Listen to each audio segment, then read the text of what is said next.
Alright mga kaibigan, magandang madaling araw po, no? Actually 3 AM mga kaibigan. But dahil po ako po ay nagmumuni-muni ngayong madaling araw mga kaibigan, basahin po natin itong artikulo from Inquirer.net. Sabi po dito, Lawmaker questions VP Sara for defending Kibuloy amid accusations, mga kaibigan. Alright, so credits po sa Inquirer.net. Basahin po natin itong makabuluhang artikulo po na ito.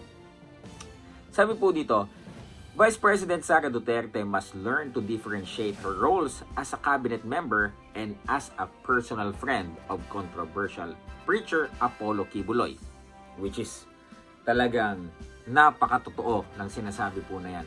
Cabinet member ka, 'di ba? And then you are defending this person na ngayon ay humaharap sa napakaraming accusations, no?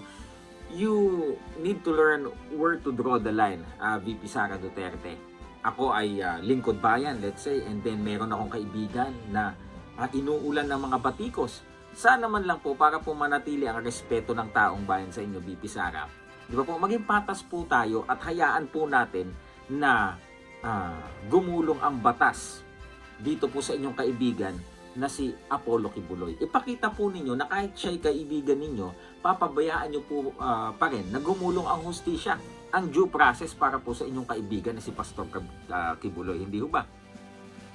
Magpatuloy po tayo, especially in the light of the criminal accusations against him. A ranking lawmaker warned on Thursday. Ito na. During a press conference, House Deputy Majority Leader and Iloilo Representative Janet Garin said Duterte ought to separate her official responsibilities as the country's second highest official and her personal associations, even she has political desires in the future. Garin is referring to the speculations that Duterte might run in the 2028 presidential elections and might be hoping to tap Kibuloy in her future campaign. So ito na nga po mga kaibigan, baka dahil pinagtatanggol ni Sara Duterte itong si Kibuloy kasi nga, 'di ba? Leader ng isang church, no, mga kaibigan, baka pag tumakbo ka ng baka may balak tumakbo sa next election bilang presidente, no? Baka sayang naman yung mga boto, baka ganoon, 'di ba? Kasi alam mo ang nakakalungkot lang sa bansa natin, mga kaibigan. 'Di ba? Tayo, lalo na yung mga politiko, mga lawmakers, mga kaibigan, lagi natin itinuturo sa kabataan, dapat walang kaibigan, walang kamag-anak. Kapag ka nakagawa ng mali, dapat talaga hayaan ninyong gumulong ang hustisya. Meron pa nga kapag halimbawa na suspect pa lang, no? Sasabihan yung mga magulang na o yung mga kamag-anak, huwag yung itago, isuko nyo kung ayaw yung mademanda ng obstruction of justice, di ba? Bakit po ito? Dahil ba si Kibuloy ay sikat, may pera, kilala, at kilala din na tumutulong sa mga politiko, kaya yung interest po ninyo yung pinoprotektahan ninyo? Nakaka-disappoint po, 'di ba?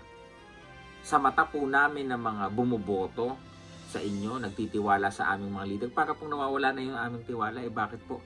Sa halip na po na iharap natin siya, 'di ba? Humarap po sa pagdinig ng Senado, ng Congress, pinagtatanggol, itinatago at sinusuportahan pa ninyo. Paano na lang yung mga kababaihan na nabiktima?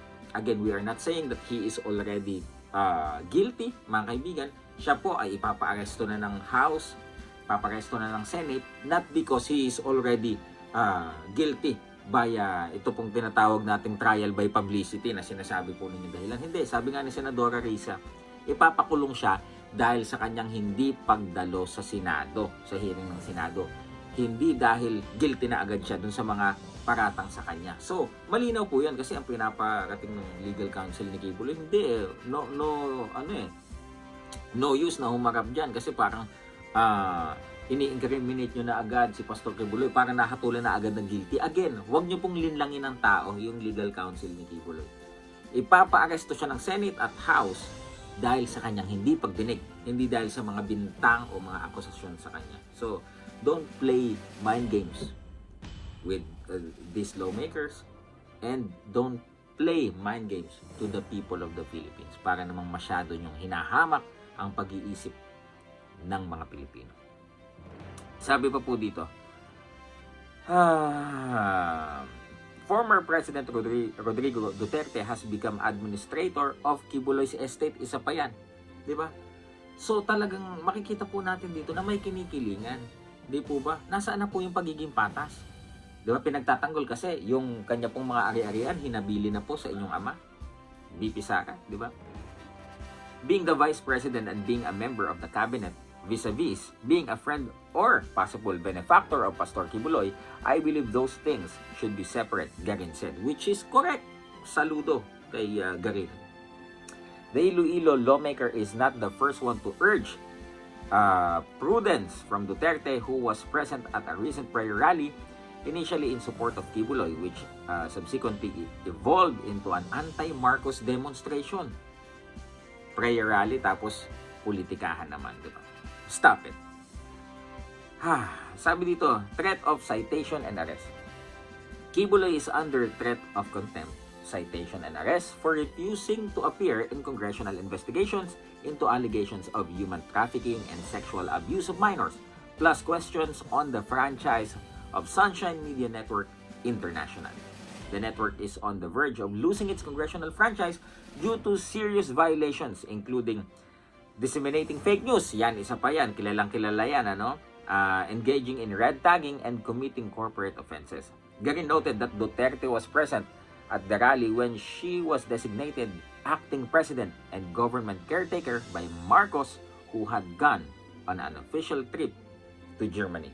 Even so, House lawmakers stopped short of asking Duterte to resign her post as Education Secretary, saying she could stay as long as she had the President's confidence.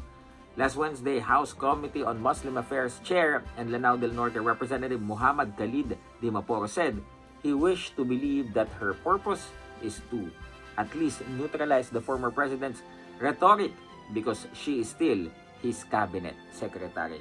BP Sara Duterte, sana po, huwag niyo pong pabayaan na mawala po ang tiwala sa inyo ng taong bayan. Huwag po ninyong ikubli sa inyo pong mga pakpak. Yan pong si Duterte, ito pong si Kibuloy, iharap niyo po yan. Diba? Kitang-kita po kasi halatang interest na. Lalo na ng inyong ama na ang pinaghabilinan ng mga ari-arian neto pong si Kibuloy. Mga kaibigan, magsaliksik po tayo at huwag pong maging bulag na tagasunod sa mga politiko po na ito. Pabayaan po natin na gumulong ang batas, regardless kung sino man yan. Appointed son of God ba or self-proclaimed appointed son of God? Religious leader man yan, sikat na personalidad o mayaman. Hindi ka exempted sa batas. Silver Voice TV. Magandang madaling araw po sa inyong lahat.